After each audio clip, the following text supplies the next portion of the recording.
College realignment knows no bounds. Absolutely, positively, none. UMass is going to the Mid-American Conference.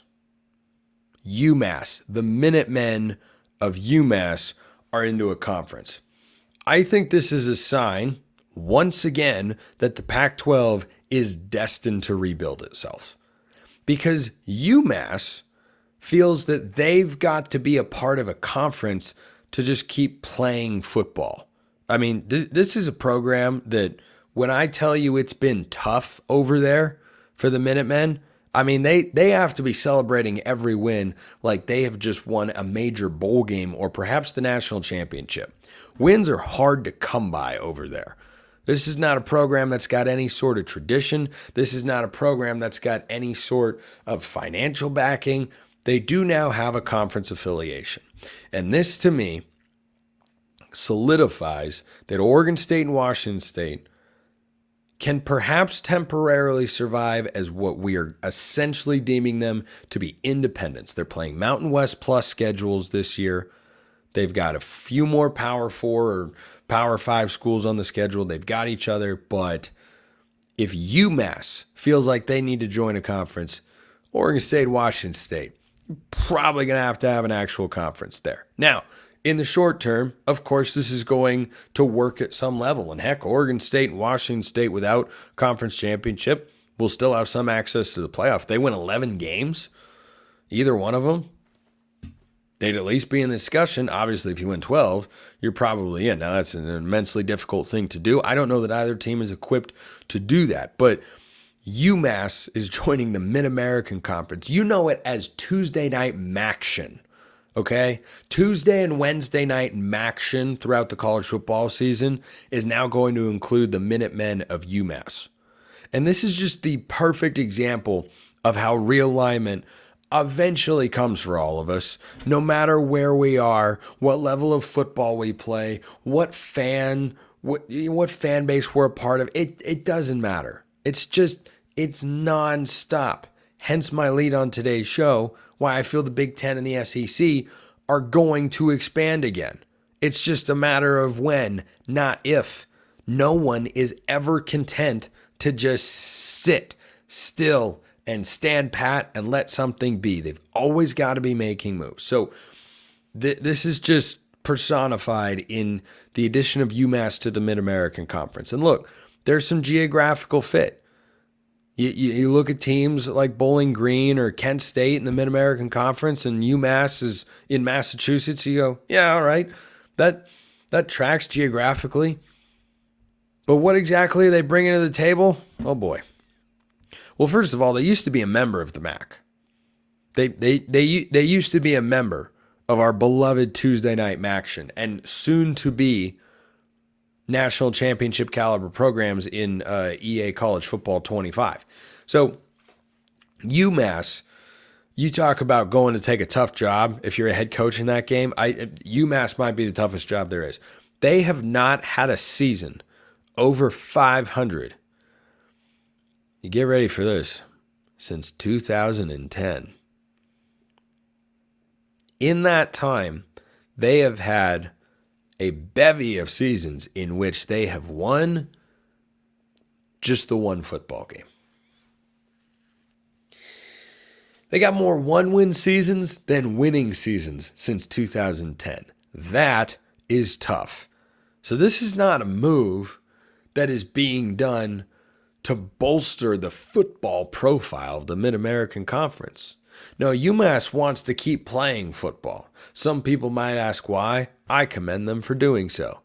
I think every corner of this country should have football to go watch in person and root for. In small towns that might not have a whole lot going on, football should be the biggest game in town, whether it's high school football or college football. They're both fantastic sports and something that makes America distinctly unique from the rest of the country or from the rest of the world. If you go to Europe, they don't play college football. They don't play college sports. We play college sports. That's how we roll. So UMass going in, I did not do an academic deep dive, but it is my understanding that they bring something to the table on that front, Which brings me to my favorite quote, which will be written across my tombstone when I pass away, which is hopefully a very long time from now. Some of you may wish it sooner, but too bad. I plan on living.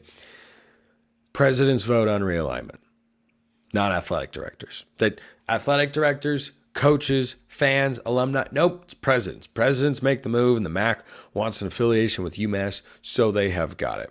Bringing this back to the Pac-12.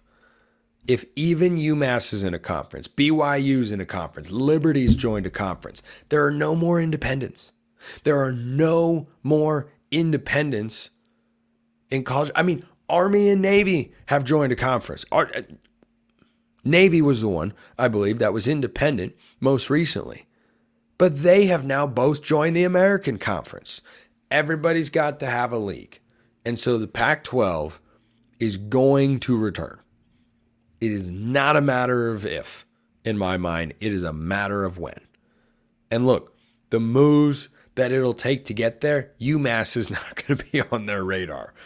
That would, yeah, don't worry about that.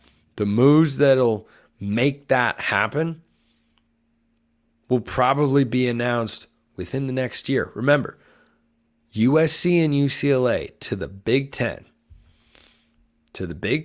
was announced July 2022. They have not played their first conference game in the new league yet. Hasn't taken place. And it was announced a couple of years ago.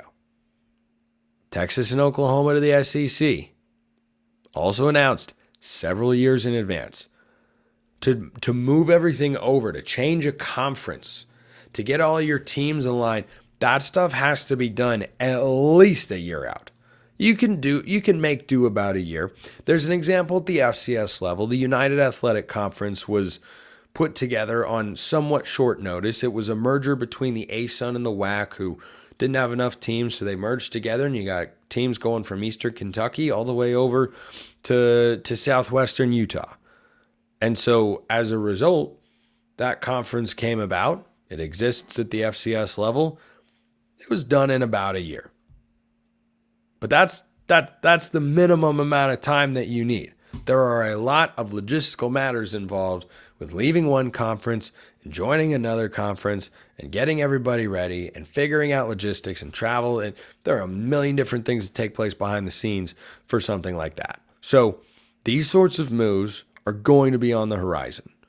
And I bring this up on today's show to say that there is no end in sight for this realignment. 3 years ago, Liberty, BYU, and UMass were all playing independent football. How few remain, and it's not a place where it feels like you can be. You're either on the prowl or getting hunted. That's the game, and I don't know how it cools down.